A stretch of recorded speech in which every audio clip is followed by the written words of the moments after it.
Hello, good morning, जोहार। मैं राजू और आप देख रहे हैं 24 झारखंड न्यूज। चलिए जानते हैं झारखंड की आज की 25 मुख्य बड़ी खबरों को।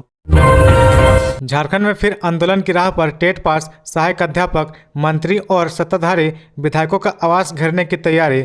झारखंड में पारा शिक्षक यानी कि टेट पास सहायक अध्यापक फिर से आंदोलन की राह पर है। सहायक अध्यापकों ने अपनी मांगों को लेकर मंत्री और सत्ताधारी विधायकों के आवास घेराव का फैसला लिया है। राज्य भर के टेट पास सहायक अध्यापक, पारा शिक्षक एक मांग वेतनमान की मांग को लेकर एक बार फिर व्यापक आंदोलन शुरू करने की तैयारी कर रहे हैं। वर्तमान में हर दिन दो जिलों के टेट पास सहायक अध्यापकों ने राज्य भर के समझ धरना प्रदर्शन कार्यक्रम चला रखा है। जेटेट सफल सहायक अध्यापक समन्वय समिति ने रविवार को रांची में सभी जिलों से आए जनप्रतिनिधियों के साथ मैराथन बैठक की और आंदोलन को और धारदार बनाने का फैसला लिया। इस फैसले के तहत राज्य के सभी मंत्री और सत्ताधारी दलों के विधायकों का आवास का घेराव किया जाएगा। इसके साथ साथ सभी जिले में स्थानीय स्तर पर एक मांग वेतनमान के नारे के साथ मार्च भी निकाला जाएगा। इसके बाद भी अगर मांगे पूरी नहीं होती है तो 15 नवंबर को राज्य स्थापना दिवस के मौके पर झंडा लेकर राज्य भर से टेट पास पारा शिक्षक रांची में प्रदर्शन करेंगे। बैठक में लिए गए फैसले के बारे में जेटेट सफल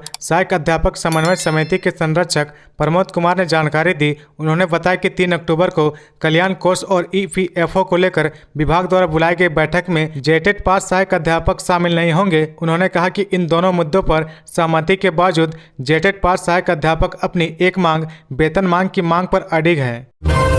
झारखंड में कुर्मी समाज के लोगों ने सरकार को दी चेतावनी, दोहरे मापदंड का लगाया आरोप। 20 सितंबर को रांची में कुर्मी समाज के द्वारा किए गए रेल आंदोलन के माध्यम से की गई मांग पर आदिवासी समाज के नेताओं ने विरोध जताया है, जिस पर कुर्मी समाज ने आदिवासी समाज के नेताओं और राज्य सरकार को जवाब देते हुए कहा कि यदि कुर्मी को अनुसूचित जाति में शामिल नहीं किया गया तो आने वाले वक्त में कुर्मी समाज का आंदोलन और भी उग्र होगा। झारखंड में कुर्मी आंदोलन अब राजनीतिक रूप लेता जा रहा है। झारखंड का कुर्मी समाज अब राज्य सरकार को घेरे में लेते हुए सवाल पूछ रहा है। कुर्मी विकास मोर्चा के केंद्रीय अध्यक्ष शीतल ओहदार ने कहा कि जिस प्रकार से 20 सितंबर को राज्य सरकार ने पहले वार्ता के लिए आश्वासन दिया और बाद में पुलिस से लाठी चलवाई, ये ठीक नहीं है। उन्होंने कहा कि राज्य सरकार कुर्मी समाज के साथ दोहरी नीति अपना रही है। एक तरफ वार्ता के लिए आश्वासन देती है, दूसरी तरफ लाठी चार्ज कर समाज के लोगों को घायल करती है। कुर्मी विकास मोर्चा के केंद्रीय अध्यक्ष शीतल ओहदार ने कहा कि झारखंड के निर्माण में जयपाल सिंह मुंडा और शिबू सोरेन जैसे नेताओं का जितना योगदान रहा है, उतना ही योगदान निर्मल महतो और विनोद बिहारी महतो का भी रहा है। इसलिए झारखंड में आदिवासियों की श्रेणी में कुर्मी समाज को रखने की मांग 100% जायज है, जिसे भारत सरकार और राज्य सरकार को मानना चाहिए। रांची हावड़ा वंदे भारत एक्सप्रेस का पीएम मोदी ने किया शुभारंभ, क्या बोले राज्यपाल सीपी राधाकृष्णन। झारखंड के राज्यपाल सीपी राधाकृष्णन ने कार्यक्रम को संबोधित करते हुए कहा कि दूरदर्शी प्रधानमंत्री नरेंद्र मोदी की एक ही सोच है, विकास उनका लक्ष्य है कि समाज के अंतिम पायदान पर खड़े व्यक्तियों तक सरकार की योजनाओं का लाभ पहुंचे। इसी कड़ी में उनके द्वारा से एक और वंदे भारत ट्रेन का शुभारंभ किया गया। उन्होंने कहा कि प्रधानमंत्री नरेंद्र मोदी द्वारा 27 जून 2023 को वीडियो कॉन्फ्रेंसिंग के माध्यम से रांची पटना वंदे भारत एक्सप्रेस का उद्घाटन किया गया था। यह ट्रेन सिर्फ परिवहन का साधन नहीं है, बल्कि प्रगति और विकास की प्रेरणा भी है। इससे आर्थिक विकास को बढ़ावा मिलेगा। झारखंड के राज्यपाल सीपी राधाकृष्णन ने कहा कि रांची हावड़ा वंदे भारत एक्सप्रेस ट्रेन से समाज के प्रत्येक वर्ग जैसे युवा, महिला एवं उद्यमी सभी लाभान्वित होंगे। उन्होंने कहा कि वंदे भारत एक्सप्रेस ट्रेन भारत की प्रगति और उसके रेलवे बुनियादी ढांचे के आधुनिकीकरण की प्रतिबद्धता का प्रमाण है। राज्यपाल सीपी राधाकृष्णन ने कहा कि यह उल्लेखनीय ट्रेन भारतीय रेलवे में नवाचार, दक्षता और उत्कृष्टता का प्रतीक है। आगे बढ़ने से पहले अगर अभी तक आपने इस चैनल को सब्सक्राइब नहीं किया तो प्लीज सब्सक्राइब कर ले, जिससे आपको झारखंड की हर छोटी से बड़ी खबर की अपडेट आप तक पहुंचता रहे। बिधोड़ी मामले में रवि किशन का लोकसभा अध्यक्ष को पत्र। उधर दनिश ने उठाई निशिकांत पर एक्शन की मांग। निशिकांत दुबे के बाद एक अन्य भाजपा सांसद रवि किशन ने रविवार को लोकसभा अध्यक्ष ओम बिरला को पत्र लिखकर उनसे भाजपा सांसद दनिश अली के आचरण की जांच कराने की गुजारिश की है। वहीं विपक्षी दलों ने दनिश अली के खिलाफ अपमानजनक टिप्पणी को लेकर भाजपा सांसद रमेश बिधोड़ी के खिलाफ कड़ी कार्रवाई की मांग की है। इसी बीच भाजपा सांसद दनिश अली ने निशिकांत दुबे के खिलाफ एक्शन की मांग उठाई है। दानिश अली ने कहा कि यदि निशिकांत दुबे जो कह रहे हैं वह सच है तो उसका एक वीडियो जरूर होना चाहिए। दुबे ने आरोप लगाया था कि भाजपा सांसद ने बिधोड़ी को उकसाने के लिए बिधूड़ी मामले में रवि किशन, सांसद में मैंने रमेश बिधूड़ी को भड़काया, जबकि मैंने प्रधानमंत्री पद की गरिमा को बचाने का काम किया। मैंने सभापति से पीएम से संबंधित आपत्तिजनक शब्दों को सदन की कार्यवाही से हटाने की मांग की थी। सांसद निशिकांत दुबे ने आरोप लगाया था कि दानिश अली ने अपशब्द बोले थे, जिसकी वजह से बिधूड़ी भड़क गए थे। दुबे ने दानिश अली पर लोकसभा में बिधूड़ी के भाषण के दौरान टोका-टोकी करने का आरोप लगाया था। झारखंड हाईकोर्ट ने जेपीएससी अभ्यर्थियों को दी बड़ी राहत। अब इस उम्र के अभ्यर्थी भी इन पदों के लिए कर सकेंगे आवेदन। झारखंड लोक सेवा आयोग के माध्यम से झारखंड न्यायिक सेवा के अंतर्गत सिविल जज जूनियर डिवीजन के 138 पदों पर नियुक्ति होनी है। इसके लिए झारखंड उच्च न्यायालय में याचिका दायर करने वाले वैसे अभ्यर्थी भी आवेदन दे सकेंगे जिनकी आयु 35 वर्ष से अधिक हो गई है।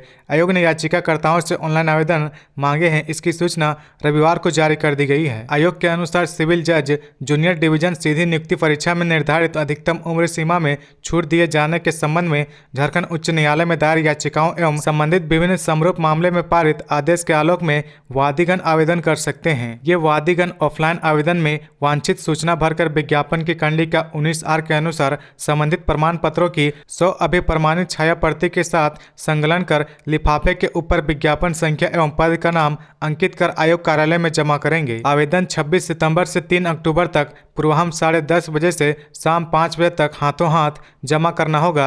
आवेदन का प्रपत्र एवं परीक्षा शुल्क भुगतान हेतु लिंक आयोग की वेबसाइट पर उपलब्ध है। आयोग के अनुसार परीक्षा का अंतिम परिणाम संबंधित याचिका के अंतिम आदेश से प्रभावित होगा। बता दें कि इन याचिकाओं में कहा गया था कि राज्य में 5 वर्ष से सिविल जज के पदों पर नियुक्ति नहीं हुई है।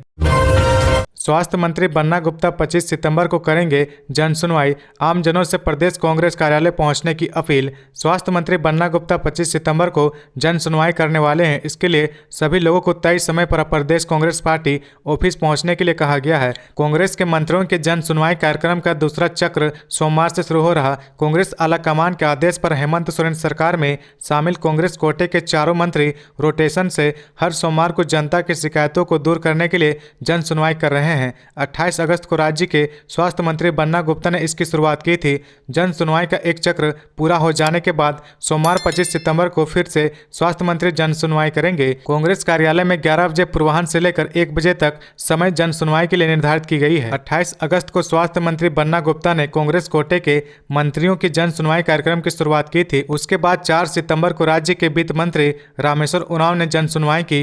11 सितंबर को राज्य के ग्रामीण विकास मंत्री और कांग्रेस विधायक दल के नेता आलमगीर आलम ने जन सुनवाई की। इसके बाद 18 सितंबर को कृषि मंत्री बादल पत्रलेख ने जन सुनवाई की थी।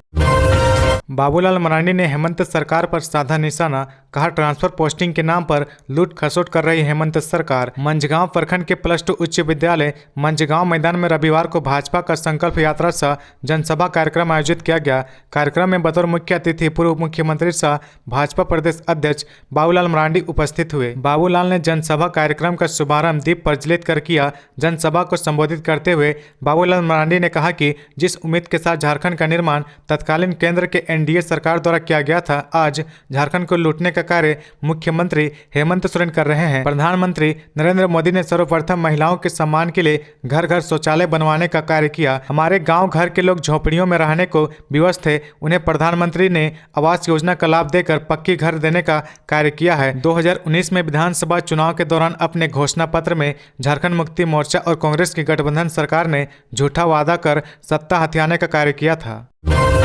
आदिवासियों को लेकर सीएम हेमंत सोरेन के तल्ख तेवर। कहा, जनसंख्या 12 करोड़ लेकिन जनगणना में 1 कॉलम तक नहीं। सीएम हेमंत सोरेन ने कहा कि भारत के लिए सामाजिक सुरक्षा का विषय बहुत मायने रखता है। नई दिल्ली में आयोजित इंडिया फॉर सोशल जस्टिस के दूसरे राष्ट्रीय सम्मेलन में रांची से ऑनलाइन जुड़े सीएम हेमंत सोरेन ने कहा कि देश में आदिवासियों की आबादी 12 करोड़ है, लेकिन जनगणना में उनके लिए 1 कॉलम तक नहीं होना दुर्भाग्यपूर्ण है। सीएम हेमंत सोरेन ने कहा कि पहचान और प्रतिनिधित्व 2 अहम विषय हैं और दिसोम गुरु शिबू सोरेन इसके लिए अपना बचपन, जवानी, बुढ़ापा सब कुछ कुर्बान किया है। शिबू सोरेन आदिवासी नेता के रूप में देश के पहले व्यक्ति होंगे जिन्होंने इतना लंबा संघर्ष करने के बाद अपना एक जगह बनाया है। व्यापक गरीबी, शोषण और समाज पर हो रहे चौतरफा हमले के बीच यह मुकाम हासिल करने में एक उम्र कट जाती है। इससे समझा जा सकता है कि एक व्यक्ति के लिए खुद की पहचान और प्रतिनिधित्व की लड़ाई में पूरी उम्र कट जाती है तो पूरे समाज को आगे आने में कितना समय लगेगा। आज भी आदिवासी समाज को देश के अंदर कोई जगह रखा नहीं है। यह दुर्भाग्य है कि देश के लगभग 12 करोड़ आदिवासी समूह के लिए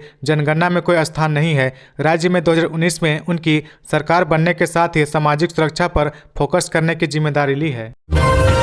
गैंगस्टर प्रिंस खान की गिरफ्तारी, भूमाफिया और नक्सलवाद के खात्मे पर क्या बोले झारखंड के डीजीपी अजय कुमार सिंह। झारखंड के डीजीपी अजय कुमार सिंह ने रविवार को बोकारो क्लब में समीक्षा बैठक की। इसके बाद पत्रकारों से बातचीत में कहा कि धनबाद के लोगों को घबराने की जरूरत नहीं है। प्रिंस खान की हर गतिविधि पर पुलिस की कड़ी नजर है। विभिन्न पुलिस एजेंसी अपना काम तेजी से कर रही है। वह जल्द ही पुलिस गिरफ्त में होगा। कोयलांचल सहित झारखंड के सभी संगठित अपराधियों की सूची अपडेट हो रही है। हर अपराधी के मसूबे को ध्वस्त करने का काम किया जाएगा। धनबाद, बोकारो या राज्य का कोई भी जिला हो, कहीं भी किसी तरह की आपराधिक गतिविधि को चलने नहीं देंगे। अपराधियों के हर मसूबे को ध्वस्त करेंगे। पुलिस टीम के तेज तरार पुलिस अधिकारी लगातार काम कर रहे हैं। बोकारो में आवासीय परेशानी BSL व स्थानीय पुलिस अधिकारी मिलकर समाप्त कर लेंगे। परेशान होने की जरूरत नहीं है। मौके पर अपर मुख्य पुलिस महानिर्देशक मुख्यालय मुरारी लाल मीणा, अपर पुलिस महानिर्देशक अभियान संजय आनंदराव लाटकर, अपर पुलिस महानिर्देशक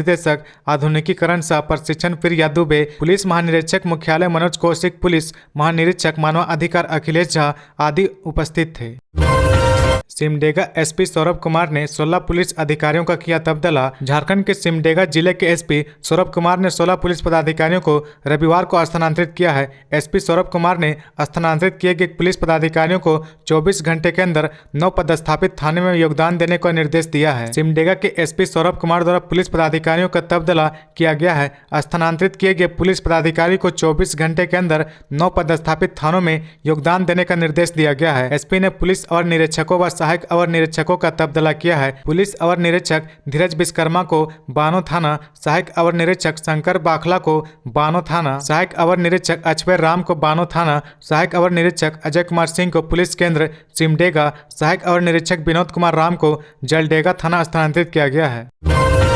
मिशन 2024 लोकसभा चुनाव की तैयारी में जुटा झामुमो, बूथ स्तर तक मजबूती पर पार्टी का फोकस। सत्तारूढ़ झारखंड मुक्ति मोर्चा मिशन 2024 की तैयारियों में पूरी मजबूती के साथ जुट गया है। इसी कड़ी में लगातार जिला कमेटियों की अलग अलग बैठक मुख्यालय में बुलाई जा रही है। अभी तक 13 जिला कमेटियों की बैठक हो चुकी है। इन बैठकों में कमेटियों को मतदान केंद्रों यानी बूथों तक मजबूती का टास्क दिया जा रहा, ताकि आगामी चुनाव में मोर्चा का प्रदर्शन बेहतर हो सके। 2024 इन महीनों में झारखंड मुक्ति मोर्चा के लिए महत्वपूर्ण है कि लोकसभा और विधानसभा में चुनाव इसी साल होंगे। निर्धारित समय पर चुनाव हुए तो लोकसभा और विधानसभा चुनाव के बीच 6 महीने से थोड़ा सा ज्यादा का अंतराल होगा। इसकी भी संभावना है कि दोनों चुनाव एक साथ कराया जाए और ऐसे में झारखंड मुक्ति मोर्चा का शीर्ष नेतृत्व तैयारियों में कोई कसर नहीं छोड़ना चाहता है। राजनीति के तहत सरकार में उन योजनाओं पर फोकस किया जा रहा जो मोर्चा के आधार वोट को आकर्षित करता है। अग्रिम कतार के नेताओं को केंद्रीय समिति में समायोजित किया गया है। इसके अलावा विभिन्न बोर्ड आयोग में भी जिम्मेदारी दी गई है। झारखंड वॉलीबॉल संघ के एजीएम में आर्ट ऑफ गिविंग की शाखा का गठन। रविवार को झारखंड वॉलीबॉल संघ की वार्षिक आम सभा एजीएम कार्यकारी अध्यक्ष सुनील सहाय की अध्यक्षता में पुराने विधानसभा परिसर के सभागार में संपन्न हुई। एजीएम में वर्ष 2023-24 के दौरान आयोजित होने वाले सभी प्रतियोगिताओं की रूपरेखा तय की गई और प्रतियोगिता स्थल का चयन किया गया है। इस दौरान कोषाध्यक्ष उत्तम राज ने वित्तीय वर्ष 2022-23 का ऑडिट रिपोर्ट पेश किया। सचिव शेखर बोस ने वार्षिक रिपोर्ट सभी के समक्ष रखी। दोनों ही रिपोर्ट को सर्वसम्मति से स्वीकार किया गया। इस अवसर पर विभिन्न जिलों के पदाधिकारी समेत रेफरी और कोच मौजूद थे। एजीएम के दौरान खेल खिलाड़ियों और गरीब बच्चों की मदद के लिए आर्ट ऑफ गिविंग के झारखंड शाखा का गठन हुआ। इसमें स्टेट और डिस्ट्रिक्ट यूनिट का गठन किया गया। इसके झारखंड शाखा का अध्यक्ष पूर्व केंद्रीय मंत्री सुबोध कांत सहाय को बनाया गया है, जबकि शेखर बोस को सचिव और निशिकांत पाठक को कन्वेनर बनाया गया है। बता दें, उड़ीसा से सांसद doctor Achyuta Samanta art of giving के फाउंडर है। आर्ट ऑफ गिविंग अभी 102 देश में अपने ऑफिस के माध्यम से सेवा देने का काम कर रहा है।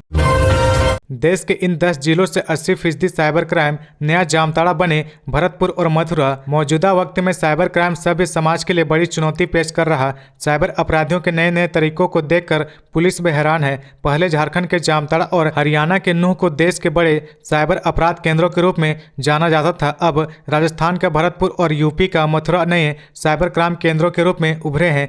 इस दावे के पीछे एक ठोस अध्ययन है। समाचार एजेंसी पीटीआई की रिपोर्ट के मुताबिक भारतीय प्रौद्योगिकी संस्थान आईआईटी कानपुर के एक स्टार्टअप ने अपने अध्ययन में यह सनसनीखेज का खुलासा किया है। आईआईटी कानपुर में स्थापित एक गैर लाभकारी startup future crime research foundation ने अपने नवीनतम अध्ययन पत्र a deep drive into cyber crime trends impacting India में कहा कि देश के 10 जिले ऐसे हैं जहां से 80% साइबर अपराधों को अंजाम दिया जाता है। संगठन का दावा है कि भरतपुर से 18% जबकि मथुरा से 12% साइबर अपराधों को अंजाम दिया जाता है। वहीं हरियाणा के नूह से 11% जबकि झारखंड के देवघर से 10% साइबर अपराध अंजाम दिए जा रहे हैं।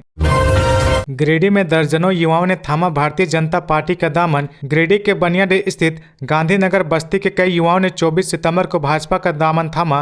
गिरिडीह के निवर्तमान विधायक निर्भय शाहबादी ने इन नए सदस्यों का स्वागत किया। मालूम हो कि स्थानीय ग्रामीणों ने श्री शाहबादी को आवेदन देकर भाजपा से जुड़ने की इच्छा जाहिर की थी। इसके लिए ग्रामीणों की ओर से यहाँ कार्यक्रम का आयोजन किया गया था। इस आलोक में रविवार को पूर्व विधायक गांधीनगर बस्ती पहुंचे और सबों को पार्टी का अंग वस्त्र प्रदान कर पार्टी में स्वागत किया। मौके पर श्री शाहबादी ने कहा कि आज प्रधानमंत्री नरेंद्र मोदी के कुशल नेतृत्व में देश के विकास के पथ पर निरंतर आगे बढ़ रहा है। देश मजबूत हो रहा है। पीएम के सबका साथ सबका विकास और सबका विश्वास की नीति सिद्धांतों से प्रभावित होकर लोग स्वेच्छा से पार्टी में जुड़ रहे हैं। इस दौरान लोगों ने कुछ स्थानीय समस्याओं से भी पूर्व विधायक को अवगत कराया। तो ये थी आज की झारखंड की टॉप बड़ी खबरें। इसी तरह झारखंड की हर छोटी सी बड़ी खबर देखने के लिए आप हमारे चैनल 24 झारखंड न्यूज को सब्सक्राइब करके बेल आइकन प्रेस कर ले, जिससे आपको झारखंड की हर छोटी सी बड़ी खबर की अपडेट आप तक पहुंचता रहे। तो आज के लिए बस इतना ही। हमें दीजिए इजाजत, फिर मिलते हैं नेक्स्ट न्यूज में।